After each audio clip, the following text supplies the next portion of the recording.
एक बार जब शीतला माता को यह जानने की इच्छा हुई कि उनकी पूजा धरती पर कौन करता है, जिसको जानने के लिए शीतला माता ने धरती में आने का निर्णय लिया। और धरती में आते ही शीतला माता ने एक बुजुर्ग महिला का रूप ले लिया। तभी शीतला माता राजस्थान के डूंगरी गांव में पहुंची। इधर उधर की गलियों में घूमने लगी। जैसे ही शीतला माता गलियों में घूम रही थी, तभी अचानक से उनके ऊपर किसी महिला ने चावल का उबलता हुआ पानी डाल दिया। उबला हुआ पानी डालने के कारण शीतला माता के शरीर में छाले निकल आए, जिसके कारण शीतला माता को बहुत ज़ोर से जलन हो लगी और पूरे शरीर में अत्यधिक पीड़ा होने लगी। जिसके कारण शीतला माता गलियों में सभी के पास गई और कहने लगी, मेरी मदद करो, मेरे ऊपर किसी ने गर्म पानी डाल दिया है, जिसके कारण मेरे पूरे शरीर में असहनीय पीड़ा हो रही है। कोई मेरी मदद करो। लेकिन किसी ने भी शीतला माता की मदद नहीं की और सभी ने उनको अनदेखा कर दिया। लेकिन थोड़ी दूर चलने के बाद जब शीतला माता एक कुम्हार के पास पहुंची, तो उस कुम्हार की पत्नी ने शीतला माता को देखा कि इनके शरीर में तो बड़े बड़े छाले पड़े हैं। और माता जी ने कुम्हार की पत्नी से कहा, मेरी मदद करो, मेरे शरीर में असहनीय पीड़ा हो रही है, बहुत तेज जलन हो रही है। जिसके बाद कुम्हार की पत्नी ने शीतला माता को अपने पास बुलाया और उनसे कहा, माँ जी आप यहाँ बैठ जाइए। जिसके बाद कुम्हार की पत्नी शीतला माता पर एक मटके से ठंडा पानी डाला, जिससे उनको जलन में थोड़ी शांति प्रदान हुई। जिसके बाद कुम्हार की पत्नी ने शीतला माता से कहा, माँ जी मेरे घर में रबड़ी और दही रखा है जो कल रात का है, आप इसको खा लीजिए। जिसके बाद शीतला माता जी कुम्हार की पत्नी के दिए हुए रात के बासी खाने को खाया, जिससे उनको दर्द में आराम मिल गया। जिसके बाद कुम्हार की पत्नी ने शीतला माता से कहा कि माँ जी आपके बाल तो चारों तरफ से बिखर गए हैं, लाइए मैं आपके बाल को बांध देती हूँ। जैसे ही कुम्हार की पत्नी ने शीतला माता के बालों को बांधना शुरू किया, तो उसने देखा कि उस बुजुर्ग महिला के पीछे भी एक आँख है, जिसको देखकर कुम्हार की पत्नी बहुत डर गई और वहाँ से भागने लगी। तभी शीतला माता ने कुम्हार की पत्नी को रोका और उनसे कहा कि तुम मुझसे डरो नहीं, मैं शीतला माता हूँ, मैं यहाँ देखने आई थी, यहाँ पर मेरी कौन कौन पूजा करता है। और ऐसा बोलकर शीतला माता अपने असली रूप में आ गई।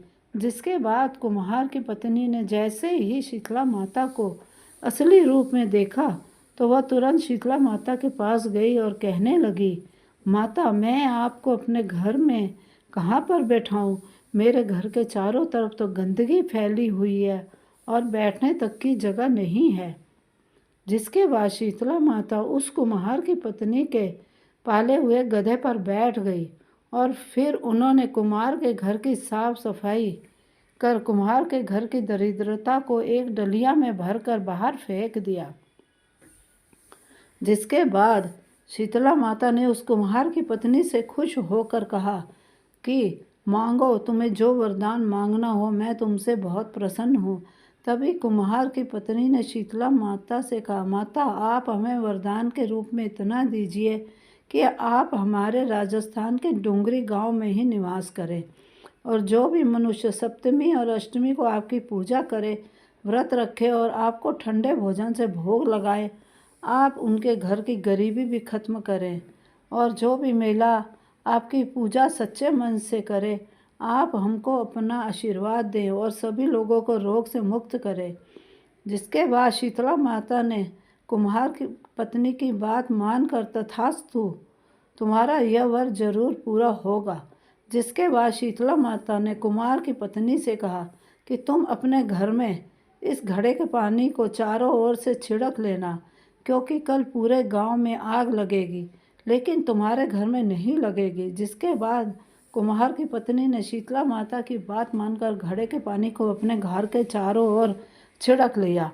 जब अगला दिन शुरू हुआ तो सबके घर में आग लग गई, लेकिन कुम्हार के घर में आग नहीं लगी। जिसको देखकर सभी लोग आश्चर्यचकित हो गए और वह सभी लोग राजा के पास गए, उनको सारी बात बताई कि हमारे घर में आग लगी है और कुम्हार के घर में आग नहीं लगी है। राजा भी यह सुनकर बहुत आश्चर्यचकित हो गया। जिसके बाद राजा ने अपने सेवक को भेजकर उस कुम्हार की पत्नी को अपने दरबार में बुलवाया। जब कुम्हार की पत्नी राजा के दरबार में पहुंची तब राजा ने उससे पूछा कि तुम्हारे घर को छोड़कर बाकी सब घर में आग कैसे लगी है? तुम्हारे घर में आग क्यों नहीं लगी? तब कुम्हार की पत्नी ने बताया, कल मेरे घर में शीतला माता आई थी और उन्हीं की कृपा से ऐसा हुआ है। यह सुनकर राजा और सभी गांव वाले एकदम स्तब्ध रह गए। फिर राजा ने पूरे गांव में सभी लोगों से कहा कि आज से सभी लोग शीतला माता की पूजा करेंगे। तभी से डुंगरी गांव का नाम शीत की डुंगरी पड़ गया और राजस्थान में शीतला माता का बहुत बड़ा मंदिर बनाया गया है, जहां पर हर साल मेला लगता है। बहुत सारे लोग मेले में आते हैं। शीतला माता को चेचक और बहुत से रोगों की देवी बोला जाता है। जिन लोगों को चेचक जैसे रोग हो जाते हैं उनको शीतला माता की पूजा अवश्य करनी चाहिए। शीतला माता की पूजा करने के लिए सभी को उठकर अपनी पानी में गंगा जल मिलाकर उससे स्नान करना चाहिए और स्नान करने के बाद साफ सुथरे वस्त्र धारण करें। फिर पूजा करने के लिए एक थाली में सप्तमी के दिन की बनी खीर, नमक व बाजरा की बनी रोटी मठरी रखें। दूसरी थाली में आटे के बने दीपक, रोली, वस्त्र, चावल और एक लोटे में ठंडा जल भी रखें। फिर शीतला माता की मूर्ति को स्नान करवाएं। उसके बाद हल्दी और रोली से उनको टीका लगाएं। थाली में रखी सभी वस्तुएं उनको अर्पण करें और फिर एक दीपक को बिना जलाए रखें। उनको भोग लगाएं और उनकी आरती गाएं। शीतला माता की पूजा चैत्र कृष्ण पक्ष की अष्टमी को मनाया जाता है। उम्मीद करते हैं कि आपको यह कहानी रोचक लगी होगी। हमारे चैनल को सब्सक्राइब अवश्य कर लें।